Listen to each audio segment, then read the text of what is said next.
I started doing these recipes or sharing these recipes, it was more me feeding myself and then just like documenting it and sharing it, right? It wasn't like, oh my god, I'm going to have this plan of like uh, sharing recipes and this is what I'm going to cook. It was very organic and very natural. Hi guys, I'm Chef Pooja Dhingra and welcome to today's episode of No Sugarcoat Conversations.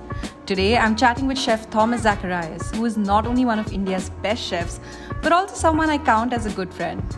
He's the executive chef at the Bombay Canteen and a true champion of local and seasonal Indian ingredients.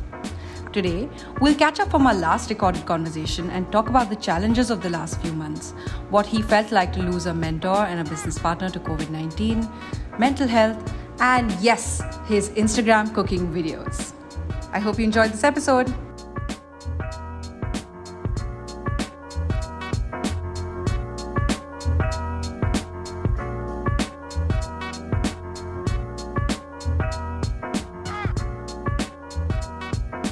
I'm Chef Thomas Zacharias and you're listening to No Sugarcoat Conversations with Pooja Dhingra. So I mean, I know the last 3 months, I mean, for everyone have been a roller coaster, but for you guys more so. So what, I can't even imagine asking you this question, but what have the last 3 months been like for you, starting in March to, where we are at today? I think everyone has had their own share of like struggles and to go through. Obviously, I had a very personal loss, which was losing Chef Floyd. That was March 25th. So it's been over 3 months now. And I don't think I've really come to terms with it. And I mean, I have my moments when I kind of break down. But the thing is, the way it happened and when it happened, we were all in isolation, right? So we didn't really get a chance to like talk about it, mourn, Together. grieve together. So I think that's still kind of it's still a hard subject for me to kind of navigate. But I mean, if I were to find some positivity in the last 3 months, there have been some good things that have come out of it. I mean, obviously, we all spent those few months at home in complete isolation. I'm typically someone who, until now, hasn't really spent a lot of time at home because I wake up, I take a shower, and within like 5-10 minutes, I'm out the door and I'm off to work, and I'm back at night, and maybe I watch a little bit of TV or and I go to sleep. So like I haven't really spent a lot of time in this apartment or at home in general, and I think those few months kind of gave me a chance to really find comfort in this physical space. Yeah. And I'm glad I moved into this apartment only about 2.5 years ago, and I made it a conscious choice to make it feel like a sanctuary. And I'm glad I did because I mean the apartment itself gave me a lot of like comfort during that time. Whether it's my plants or I was going to ask, can we see the plants at some point? yeah, we can. I mean, we can see them now. Hold on. If you can see, I have a mini jungle. God, it's become a jungle. Yeah. And I have a nice view. But I have like plants all over the apartment. They're now inside as well. Yeah.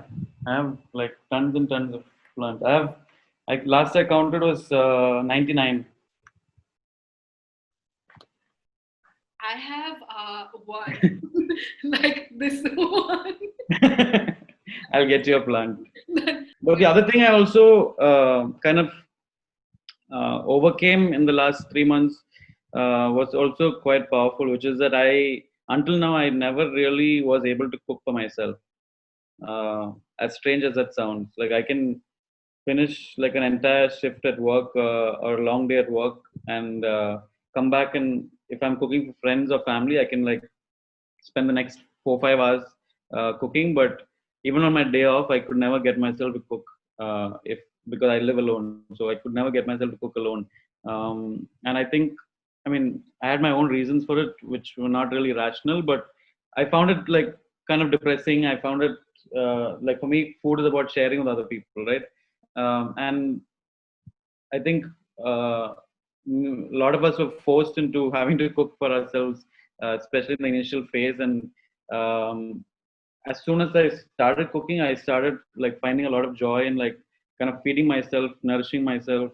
Um, Again, I was kind of not tuned into anything else and just focusing and trying to kind of be in the moment when I'm doing it. So that is like a major obstacle or a major kind of breakthrough that I've had during this time. What is the best thing that you cook for yourself so far? If you had to rate. Oof. So the one thing that I do is I don't repeat dishes. So every time I cook, I cook something new. A lot of the recipes that I've been sharing, I'm cooking for the first time. So it's maybe from memory, or I must have seen it somewhere, tasted it somewhere, and I'm trying to replicate it. So I try not to cook or repeat dishes over and over again. I think that, I mean, in the last 3 months, that fish biryani was pretty epic. But actually, the most powerful dish was actually in the beginning. The day after Chef Floyd passed away, I had some Goan choris in my fridge, and I took that. I took some like rajma, and I had some like green leaf. I think it was poisa or something, and I just cooked something that I thought he might find delicious, and that was again a very cathartic experience for me. And that was really delicious too. I mean, with Goan choris, you can't go wrong. So you were the first few weeks you were at home, you were cooking for yourself. When did you decide that you would go out and start working again? What was that process like? So it took us a while. I think we would have done it sooner if uh, um, we hadn't lost Chef Floyd. I think for us, it took us a while to just like, we were just so shocked that it took us a while to just like kind of snap out of it. I think it was well over a month and a half. And Samir, Yash, and I, like I said, we didn't really get a chance to grieve, but we realized that we have an entire company to take care of. We have a huge team of employees.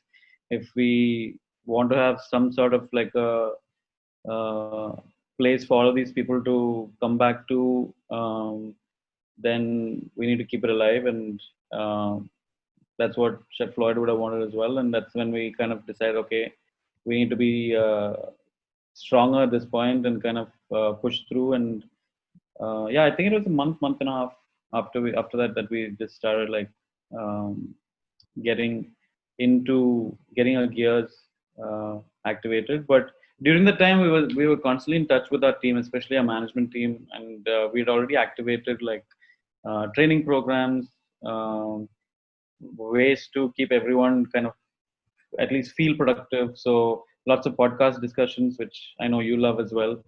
Um, and yeah, we were constantly kind of engaging with each other so that we don't kind of lose that connection, lose that bond. So then when we actually started getting into work, it became a little more easier. Stay tuned for part 2 of our conversation.